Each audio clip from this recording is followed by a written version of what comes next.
உங்கள் தங்க நகையை அதிக விலைக்கு விற்கவும் மற்றும் அடகில் இருக்கும் தங்க நகையை மீட்டெடுத்து அதிக விலைக்கு விற்கவும் உடனே அணுகவும் prime gold hub 9840551787.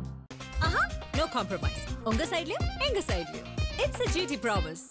GT Holidays, South India's #1 travel brand. ஆதன் சினிமாவில் அனைவருக்கும் ஒரு பெரிய வணக்கம் அண்ட் வெல்கம் டு ஷோ. இன்னைக்கு நம்ம காந்தாரா சாப்டர் 1 படத்தை பற்றின திரை விமர்சனம் தான் பார்க்க போகிறோம். படத்தோட ஒன்லைனில் சொல்லணும் அப்படின்னா அதுக்கு முன்னாடி இப்போ நம்ம காந்தாரா பார்த்தோம்ல, அங்கேருந்து நான் தொடங்கிடுறேன். ஸோ அதோட தொடர்ச்சி அப்படின்னு பார்த்தீங்கன்னா அதோட முன் காலத்தில் நடக்கக்கூடிய விஷயங்கள் தான் இந்த பாட்டில் அமைஞ்சிருக்கு.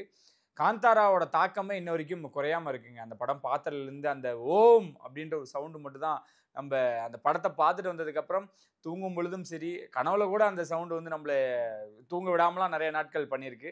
ஸோ அந்த அளவுக்கு ஒரு மிகப்பெரிய ஒரு தாக்கத்தை கொடுத்த காந்தாரா அதோட சாப்டர் 1 வருது அப்படின்ற பொழுது எக்ஸ்பெக்டேஷன் இன்னும் அதிகமாகுது. இந்த படத்துக்கும் மிகப்பெரிய ஒரு ப்ரொமோஷன்ஸ் இல்லை. தமிழில் பொறுத்த வரைக்கும் பார்த்தீங்க அப்படின்னா இட்லி கடை, காந்தாரா சாப்டர் 1 2 படங்களும் தமிழ் ஆடியன்ஸுக்கு நல்ல ட்ரீட்டாகவே அமைஞ்சிருக்கு அப்படின்னு தான் சொல்லணும். ஸோ இந்த படம் நாங்கள் ஆல்ரெடி பார்த்துட்டு இப்போது காந்தாரா சாப்டர் 1 பெய்ட் ப்ரீமியரோட இன்னைக்கு துவங்கியிருக்கு. படத்தோட ஒன்லைன் என்ன அப்படின்னு பார்த்தீங்கன்னா, காந்தாரா அப்படின்ற ஒரு ஊருக்கு வந்து 2 பேர் ஆசைப்படுவாங்க. அவங்க 2 பேரும் இணைஞ்சு இந்த காந்தாராவை கைப்பற்றினாங்களா இல்லையா, அந்த காந்தாராக்கு ஒரு காவலாளியாக கடவுளும் ஒரு காவலாளியாக இருக்கக்கூடிய ரிஷப் ஷெட்டியும் சேர்ந்து அந்த ஊர் மக்களையும் அந்த ஊரையும் பாதுகாத்தாங்களா இல்லையா அப்படின்றதான் இந்த படத்தோட ஒன்லைன். ஈஸ்வரன் பூந்தோட்டம் அப்படின்ற ஒரு அந்த ஏரியா அதை அடையணும், அதுதான் காந்தாரா. அந்த அடையணும் அப்படின்னு சொல்லி அதுக்காக ஏங்கிட்டு இருக்கக்கூடிய, அதுக்காக தவிச்சுக்கிட்டு இருக்கக்கூடிய 2 பேரும், ஒன்று இருள் இன்னொன்று வலிமை அப்படின்றாங்க. ஸோ அவங்க 2 பேரும் இணைஞ்சு இந்த ஊரை ஆக்கிரமிச்சாங்களா இல்லையான்றதான் படத்தோட கதை அப்படின்றதான். ஸோ படம் எப்படி இருக்கு அப்படின்றதான். காந்தாரா ஓகேடா, காந்தாரா வந்து எக்ஸ்பெக்டேஷனே இல்லாமல் வந்து படம் எல்லாருமே பாராட்டினாங்க. இந்திய சினிமாவே இல்லை, உலக சினிமாவே திரும்பி பார்க்க வச்சுது. ஸோ அந்த அளவுக்கு இருக்கா அப்படின்னு பார்த்தீங்கன்னா, நான் இந்த இடத்துல ஓப்பன் ஸ்டேட்மெண்ட்டாக சொல்லுவேன், காந்தாரா பார்த்தவங்களுக்கு இது இன்னமும் பிடிக்கும். ஒரு காந்தாரா தான் நம்ம பார்த்தோம். சாப்டர் 1ல் 2 காந்தாராக்கு சமமாக எடுத்து வச்சிருக்காரு. புஷ்பா, கேஜிஎஃப் இதெல்லாம் வச்சு இணைச்சி பார்த்தீங்கன்னா ஒரு 5 கேஜிஎஃப்க்கு சமம், ஒரு 2 புஷ்பாவுக்கு சமம் அப்படின்னே வச்சுக்கலாம். புஷ்பா கேஜிஎஃப்பும் ஏன் கம்பேர் பண்ணுறேன்னா, அந்த அளவுக்கு ஒரு மாஸ் இருக்குது, எல்லாமே இருக்குங்க இந்த படத்தில். அதுதான் நம்ம சொல்லணும், அதுதான் பார்க்கக்கூடிய விஷயமா இருக்குது. படத்தோட ஓப்பனிங் ரொம்ப அழகாக ஸ்டார்ட் பண்ணுறாங்க. எப்படி கதை துவங்குது அப்படின்றத பார்க்குறாங்க. அப்பா இங்கே வந்து ஏன் மறையிறாரு, ஏன் மறைஞ்சாருன்னு அந்த குழந்தை, அந்த பையன் வந்து கேட்பான் பார்த்தீங்களா காந்தாராவில், அதுக்கு உண்டான விளக்கமாக தான் இதை எடுத்துகிட்டு போயிருக்காங்க. ஸோ அங்கேருந்து ஸ்டார்டிங்கே ரொம்ப அழகாக இருந்தது. இந்த கிரெடிட்ஸ் எல்லாமே வந்து ரிஷப் ஷெட்டிக்கு மட்டும்தான் போகும். மனுஷன் அவரை வந்து திரும்பி பார்க்க வச்சார். யார் அப்படின்றத முதல் அதாவது காந்தாராவில் வந்து திரும்பி பார்க்க வச்சார். இன்னமும் அவர் தலை சிறந்த ஒரு இயக்குனராக மாறிட்டார் அப்படின்னு தான் நம்ம இதில் எடுத்துக்கணும். ஏன்னா இந்த படத்தோட மேக்கிங் இருக்குது பாருங்களேன். ஃபர்ஸ்ட் ஹாஃப் செகண்ட் ஹாஃபில் கொஞ்சம் லேக் அப்படின்றது இருக்குது, அது மாற்று கருத்தே இல்லை. ஆனால் அந்த மனுஷனோட மேக்கிங் வந்து நம்மளை எங்கேயுமே ஏன் இது வருது, கொஞ்ச நேரம் போதோ, கொஞ்சம் இழுவையாக இருக்குது அப்படிலாம் யோசிக்கவே வைக்கல. அந்த படத்தோட மேக்கிங் வந்து சூப்பராக இருக்குது, ஒரு ஹாலிவுட்டுக்கு இணையாக இருக்குது அப்படின்னு தான் நம்ம எடுத்துக்கணும்.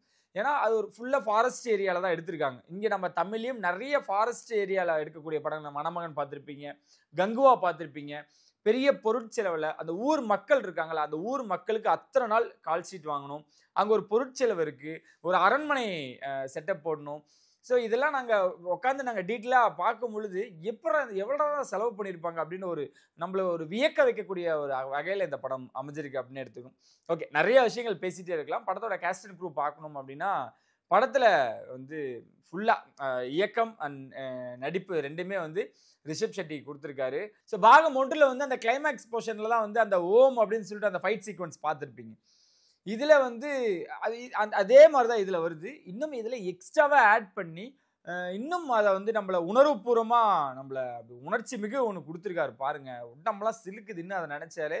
அதில் நீங்கள் ஒன்று தானே பார்த்தீங்க, கண்ணா 2 லட்டு திங்க ஆசைன்ற மாதிரி இதில் நிறையா ட்ரீட் அண்ட் ட்விஸ்டெல்லாம் இருக்குது. இது போனீங்க அப்படின்னா நான் சொல்கிறேனே, கன்ஃபார்ம் சாலிடாக நீங்கள் அப்படியே என்ஜாய் பண்ணீங்க. தேட்டரில் கப்பு சுப்புன்னு இருக்கும். அந்த சீக்வன்ஸ் வரும்போது தான் அந்த ஓம் மட்டும்தான் இன்னைக்கு நைட்டில் நம்ம எப்படி தூங்க போகிறோமோ அப்படின்ற அளவுக்கு அதை யோசிக்க வச்சுருக்காங்க. இன்னும் எக்ஸ்ட்ரா நிறைய விஷயங்களை ஆட் பண்ணியிருக்காங்க. அந்த சிஜி ஒர்க்காக இருக்கட்டும், சிலதை வந்து இதெல்லாம் இருக்குமா அப்படின்னு நம்மளை சிலது நம்ம கற்பனைக்கு அப்பாற்பட்டுலாம் சில விஷயங்கள் இருக்கும். ஆனால் எதுவுமே என்னடா இப்படி பண்ணிட்டான் அப்படின்ற அளவுக்கு யோசிக்கவே வைக்காம கனெக்ட் பண்ணி ரிலேட் பண்ணக்கூடிய வகையில் அமைஞ்சிருக்கு. ஸோ இந்த captain of the ship and ஹீரோவா ரிஷப் ஷெட்டி சூப்பராக நடிச்சிருக்காரு. அருமையாக இருக்குது அப்படின்னு தான் எடுத்துக்கணும். ருக்மணி நம்ம வந்து மதராசியாக இருக்கட்டும், இதுக்கு முன்னாடி வந்த படங்களையாக இருக்கட்டும் பார்த்து என்னடா பொண்ணு வாழ்ந்தா இந்த பொண்ணோட தான் அப்படின்ற மாதிரிலாம் நம்மளுக்கு கற்பனையெல்லாம் அந்த மாதிரியான விஷயங்கள்லாம் இருக்கும்ல, அதை இன்னும் மெய்சிலுக்க வச்சிருக்காங்க. பொன்னியின் செல்வனில் வந்த த்ரிஷாவை தோக்கடிச்சிருக்காங்கன்னா பார்த்துங்களேன். இந்த இடத்துல நானே சொல்லிடுறேன். பார்க்கும் பொழுது அந்த ஒரு கம்பீரம், அந்த நளினம், அழகு எல்லாமே பிச்சுட்டாங்க. ருக்மணி தான் இனிமேட்டு எப்படி சொல்கிறது, எல்லாத்தோட ரோல் மாடலாக இருந்துக்கிட்டு இருக்காங்க, கனவு கன்னியாகவும் இருந்துக்கிட்டு இருக்காங்க. இன்னும் அடுத்த கட்டத்துக்கு போயிட்டாங்க அப்படின்னு எடுத்துக்கலாம். ரொம்ப சூப்பராக ஆக்ட் பண்ணியிருக்காங்க. அவங்களுக்கு கொடுத்த கேரக்டரை எப்படி சொல்கிறது, ரொம்ப ஸ்மார்ட்டாக ரொம்ப சூப்பராக இருக்கும். அந்த படம் பார்த்தீங்கனாலே தெரியும். ஏன் ருக்மணி இவ்வளோ தூரம் பாராட்டுன்னா, மற்ற படங்களில் ஹீரோயினை யூஸ் பண்ணுற மாதிரி இதில் யூஸ் பண்ணலை. ஏதோ அட்மாஸ்பியர் ஆர்டிஸ்ட் மாதிரி ஒரு பேருக்கு ஹீரோயின் மாதிரி இல்லாமல் இதில் ரிஷப் ஷெட்டி அவ்வளோ தூரம் அழகாக ஒரு கேரக்டரைசேஷன் வாங்கியிருக்காரு. டான்ஸாக இருக்கட்டும், ஃபைட் சீக்வன்ஸாக இருக்கட்டும், எல்லாத்துலேயுமே சூப்பராக பண்ணியிருக்காங்க ருக்மணி. எனக்கு இன்னும் வியக்க வைக்கிறது ஜெயராம் சார். ஜெயராம் சாரையுமே வந்து அந்த மனுஷனுக்கு தீனி இதுதான்.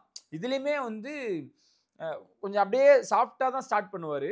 அப்புறம் ஒரு எக்ஸ்ட்ரீமாக போகும்பொழுதுலாம் அந்த மனுஷனுக்கு ஏன் அதுக்குள்ளே இருக்க திறமை, ஏன்னா நம்ம மலையாள இண்டஸ்ட்ரியில் வந்து லால் சார் அண்ட் மம்முட்டி சாருக்கு அடுத்தது ஒருத்தர் இருக்காரு அப்படின்னா ஜெயராம் சார் தான். அந்த மனுஷனுக்குள்ள இவ்வளோ தூரம் ஆக்டிங் ஸ்கில் இருக்குதுன்றது அவருக்கு இருக்குது, அது மாற்று கருத்தே இல்லை. நம்ம அதை ஜட்ஜ் பண்ணலாம் முடியாது. ஏன் இவ்வளோ நாளாக யூஸ் பண்ணலை அப்படின்னு ஒரு கேள்வி இருக்குல்ல, அந்த ரிஷப் ஷெட்டி அதை கரெக்டாக நோட் பண்ணி வாங்கியிருக்காரு. ஒரு அரண்மனைங்க, ஒரு ராஜா அவரோட மகன் அண்ட் மகனை வந்து நீ தான் அடுத்த அரசர் அப்படின்ற மாதிரி ஒரு பதவியை நியமிக்கிறாரு. அது கொஞ்சம் விளையாட்டுத்தனமாக கொஞ்சம் கேர்லெஸ்ஸாக இருக்கக்கூடிய மகன் வந்து சில பல விஷயங்களால் தவறுறாரு. ஸோ அந்த அரண்மனையும் அந்த ஊரையும் காப்பாற்றுறதுக்காக அவர்கிட்ட கொடுத்தது தவறிச்சு அப்படின்ட்டு மீண்டும் இவர் கையில் இருக்கிற அந்த ஒரு போர்ஷன்ஸ் எல்லாம் வரும் பாருங்க, ரொம்ப அழகாக இருக்கும். அந்த ராஜ கம்பீரம், ஒரு நடையாக இருக்கட்டும், அது எல்லாமே ஜெயராம் சார் பின்னிட்டார், பெடல் எடுத்துட்டார். ஸோ இன்னும் வேற எல்லாம் எக்ஸ்ட்ரா இருக்காங்களா அப்படின்னு பார்த்தீங்கன்னா, இன்னும் சின்ன சின்ன கேரக்டர்ஸில் நடித்தவங்க எல்லாருமே அந்த ஹியூமருக்கு பஞ்சமே இல்லை. ரிஷப் ஷெட்டிட்ட அதோட ப்ளஸ்ஸாக இருக்குங்க. ஏன்னா நம்ம ஈஸியாக கடந்து போயிட முடியாது. ஏன்னா அதில் பெரிய காமெடியன்ஸ் அப்படின்னு பார்த்தீங்கன்னா யாருமே இல்லை. ஆனால் இருக்கிறவங்களை கரெக்டாக பயன்படுத்தியிருக்காங்க. நம்மளுக்கு வந்து ரொம்ப ஓகே கனெக்ட் ஆகுது, ஓகேடா நல்லா இருக்குடா அப்படின்ற அளவுக்கு நம்மளுக்கு அந்த காமெடியில் ஒர்க் அவுட் ஆயிருக்கு அப்படின்னு தான் சொல்லணும். அதுக்கப்புறம் பெரிய காஸ்ட் அண்ட் க்ரூ நம்மள தெரிஞ்ச வரைக்கும் நிறைய பேர் இருக்காங்க. ஆனால் எல்லாருமே அவங்களோட போர்ஷன்ஸ் நல்லா பண்ணியிருக்காங்க. ஊர் மக்கள் முதற்கொண்டு டெக்னீஷியன்ஸ், ஊர் மக்கள் எல்லாமே அவங்களுக்கு கை கொடுத்துருக்கு. அந்த படத்தில் வரக்கூடிய கடவுள் நம்பிக்கை மாதிரி இந்த படத்தில் அவங்க எல்லாருமே நம்பி ஒரு விஷயம் பண்ணியிருக்காங்க. அங்கேயே அவங்க ஹிட்டு. ஓகே, இந்த படத்தோட பாசிட்டிவ் அண்ட் நெகட்டிவ் பார்த்துரும். இந்த படத்தோட பாசிட்டிவ் வந்து ஒரு 5 சொல்லலாங்க. 5ல் வந்து எல்லாத்துலேயுமே ரிஷப் ஷெட்டி இருப்பார், அதில் மாற்று கருத்தே இல்லை. அவர் எழுதக்கூடிய விஷயங்களாக இருக்கட்டும், அவர் அந்த மேக்கிங் ஸ்டைலாக இருக்கட்டும், ஸ்க்ரீன் பிளே வந்து இன்னும் கொஞ்சம் ஷார்ப்பாக இருந்திருக்கலாம். இருந்தாலும் அந்த மேக்கிங் ஸ்டைலாக இருக்கட்டும், எந்த இடத்துலையுமே தப்பு நடந்துடக்கூடாது. ஏன்னா கங்குவா எவ்வளோ பெரிய ஒரு தாக்கத்தையும் இதுவும் ஏற்படுத்தும்னு நினச்சாங்க. ஆனால் அதுக்கு வந்த விமர்சனங்களாக இருக்கட்டும், ஏன்னா வரலாற்று சார்ந்த ஒரு படங்கள் எடுக்கும் பொழுது அங்கே இருக்கக்கூடிய சின்ன சின்ன விஷயங்களை அவங்க நோட் பண்ணி பார்க்கும். ஆர்ட் ஒர்க்காக இருக்கட்டும், எல்லாமே இருக்கட்டும், செட் ஒர்க்லேருந்து எல்லாமே அவங்க வந்து பார்த்து பண்ணணும். அதை ரொம்ப தெளிவாக பண்ணியிருக்காரு. அங்கே சின்ன அதான் சொல்கிறேன், டீட்டெயிலாக பண்ணி ஒர்க் பண்ணி படத்தை எடுத்திருக்காங்க. மேக்கிங் சூப்பராக இருக்குது. ஃபைட் சீக்வன்ஸ் தான் தரம். நம்மளுக்கு வந்து ரொம்ப நேரம் போயிட்டு இருந்தாலுமே கூட அதை வந்து நம்ம ஒரு பழைய காலத்துக்கு கூப்பிட்டு போயிடுவாங்க. ஸோ அது பொன்னியின் செல்வனில் கூட இவ்வளோ தூரம் கனெக்ட் ஆச்சான்னு தெரியல. இப்படிலாம் ஒரு சண்டை நடந்திருக்கா, நம்ம அப்படியே அங்கே உட்காந்து நம்ம பார்த்தோம்னா எப்படி இருக்கும், அந்த காலகட்டத்தில் வாழ்ந்தால் எப்படி இருக்கும் அப்படின்ற மாதிரி நம்மளை கண் முன்னாடி கொண்டு வந்திருக்காரு. ஸோ இது எல்லாமே ப்ளஸ் மியூசிக் காந்தாரா விட காந்தாரா சாப்டர் 1ல் இன்னும் நம்மளுக்கு சீட்டோட எஜ்ஜில் உட்கார வைக்கிது. நல்லா இருக்கு. எல்லா அதான் சொல்கிறேன், எல்லா டெக்னீஷியன்ஸுமே ரொம்ப அழகாக பண்ணியிருக்காங்க. இது எல்லாமே ரிஷப் ஷெட்டிக்கு தான் போகும். இது எல்லாமே பாசிட்டிவ் தாங்க. நெகட்டிவ் இருக்கா அப்படின்னு பார்த்தீங்கன்னா இருக்கு. என்ன அப்படின்னா, நம்மளுக்கு தெரிஞ்ச வரைக்கும் என்னன்னா அந்த லேக் தான். ஃபர்ஸ்ட் ஹாஃப்ல ஒரு 10 நிமிஷம், செகண்ட் ஹாஃப்ல ஒரு 10 நிமிஷம் அப்படி அழகாக தூக்கி வச்சிருந்தாங்கன்னா, எங்கடா தூக்குறது எப்படா தூக்குறதுன்னு கேட்டிங்கன்னா, லைக் நம்மளுக்கு ஒரு விஷயம் தோணும்ல, சூப்பராக கொண்டு போயிட்டான்டா, ஓகே ஃபர்ஸ்ட் ஹாஃப்ல இதை மட்டும் இந்த இடத்துல மட்டும் அப்படின்னு நம்மளுக்கு தோணும்ல, சின்ன சின்ன இடங்கள் இருக்கும் படம் பார்த்தீங்கன்னா உங்களுக்கு தெரியும். அது இல்லைன்னா இன்னும் நம்மளுக்கு விறுவிறுப்பாக இருந்திருக்கும் அப்படின்னு விஷயம் தான். இன்னொரு மைனஸ் என்ன அப்படின்னு பார்த்தீங்கன்னா, தமிழ் டப்பிங். அவங்க அந்த உயிரை கொடுத்து அவங்க ஒரு டயலாக்லாம் பேசுவாங்க, சின்ன சின்ன விஷயங்கள் பண்ணியிருப்பாங்க. இவங்க ரொம்ப அழகாக மேட்ச் பண்ணியிருக்காங்க, அதில் டவுட்டே கிடையாது. இந்த வாய்ஸ்ன்னு ஒன்று இருக்குல்ல, ஏன்னா ரிஷப் ஷெட்டிக்கு மணிகண்டன் கொடுத்துருக்காரு. ரிஷப் ஷெட்டியோட காந்தாரா அந்த பாகத்தில் வந்து பார்த்தீங்கன்னா அது வந்து ஒரு மாதிரி போல்டாக இருக்கும், அது ஒரு மாதிரி ரொம்ப கனெக்டாக இருக்கும். அந்த உடல் தோற்றத்துக்கு உண்டான ஒரு குரலாக தான் இருந்துக்கிட்டு இருக்கும். அது இங்கே மிஸ் ஆயிடுச்சு அப்படின்னு தான் நம்ம எடுத்துக்கணும். அதெல்லாம் கொஞ்சம் அதில் டீட்டெயிலாக ஒர்க் பண்ணியிருந்தாங்கன்னா இன்னும் நல்லா இருந்திருக்குமோ அப்படின்னா டப்பிங்கில் லைட்டாக கொஞ்சம் சொதப்பல்கள் இருந்திருக்கு. ஸோ அவ்வளோதான். மற்றபடி படத்தோட ட்ராவல் தான். நான் என் பக்கத்தில் உட்காந்துறது தான் கடைசி அந்த பாடல் காந்தாராவில் எப்படி அந்த கடைசி பாடல் வரும்பொழுது எல்லாம் முழுமையாக பார்த்துட்டு வெளியே வந்தாங்களோ, அவர் பெயர் போடுற வரைக்கும் முழுமையாக பார்த்துட்டு தான் வந்தாங்க. ஆரம்பத்துலேருந்து கடைசி வரைக்கும் இந்த படத்தை நீங்கள் ஸ்டார்டிங்லேருந்து எண்டு வரைக்கும் ஏதாவது ஒரு போர்ஷன் மிஸ் பண்ணிட்டீங்கனாலும் உங்களுக்கு பார்க்க இன்ட்ரெஸ்ட் இருக்காது. ப்ளஸில் நான் இதை ஆட் பண்ணாமல் விட்டேன், சிஜிங்க. அதில் இதில் புலி வருது, குரங்குகள் வருது, எலி, எல்லாமே சிஜின்றது தெரியாத அளவுக்கு இருக்கும். அந்த அளவுக்கு இவங்க மெனக்கெட்டு இருக்காங்க. ஏன்னா இத்தனை வருஷமான ஒரு உழைப்பு இல்லை, அந்த உழைப்பு எல்லாமே தெரியுது. நான் சொன்ன மாதிரி ஒரு ஹாலிவுட் படத்தோட மேக்கிங் ஸ்டைலில் இருக்குது இந்த படம். இவர்கிட்ட இன்னும் நம்பி கொடுக்கலாம். இன்னொரு பயங்கரமான சர்ப்ரைஸ் என்ன அப்படின்னு பார்த்தீங்கன்னா, காந்தாரா சாப்டர் 2 வருது.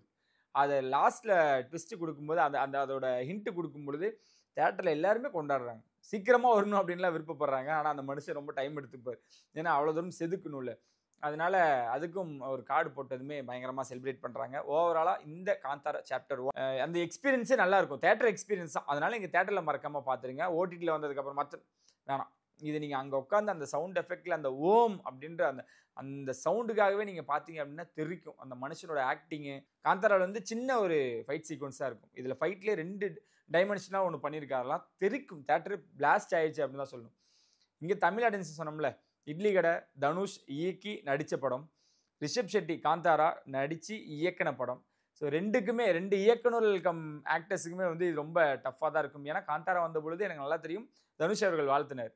ரிஷப் ஷெட்டி அது ரொம்ப அழகாகவும் பெருமையாகவும் எடுத்துக்கிட்டாங்க. ஸோ 2 பேரோட ஹெல்த்தி காம்படிஷனும் மக்களுக்கு ரொம்ப ஆக்கப்பூர்வமான ஒரு படைப்புகளை கொடுத்துருக்காங்களே அப்படின்னு சொல்லி தான் ஏற்றுக்கிட்டாங்கன்னு நினைக்கிறேன். இந்த படம் ஒரு வரலாற்று சிறந்த படமாக இருக்கும். இன்னும் எத்தனை வருஷம் ஆனாலும் காந்தாரான்னு ஒரு படம் பார்த்தியா, காந்தாரா சாப்டர் 1 ஒரு படம் பார்த்தியா அப்படின்ற அளவுக்கு இது நிலைச்சு நிற்கும் அப்படின்றதுல எந்த ஒரு மாற்று கருத்துமே இல்லை.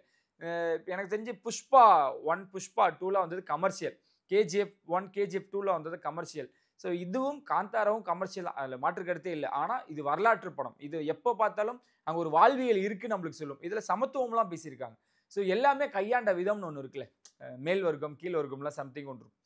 அதெல்லாம் பார்க்கும் பொழுது இதில் அந்த புரிதல் இருக்கும். எல்லா விஷயங்களும் ரொம்ப அழகாக இன்செர்ட் பண்ணிருக்காரு ரிஷப் ஷெட்டி. ஓவராலாக படத்தில் கலக்கியிருக்காரு. தேட்டரில் போய் நீங்கள் படத்தை பார்த்துட்டு உங்களோட ரிவ்யூ என்னன்னு சொல்லுங்கள். கண்டிப்பாக இது ஒரு படம் உங்களுக்கு பிடிக்கும்னு நினைக்கிறேன்.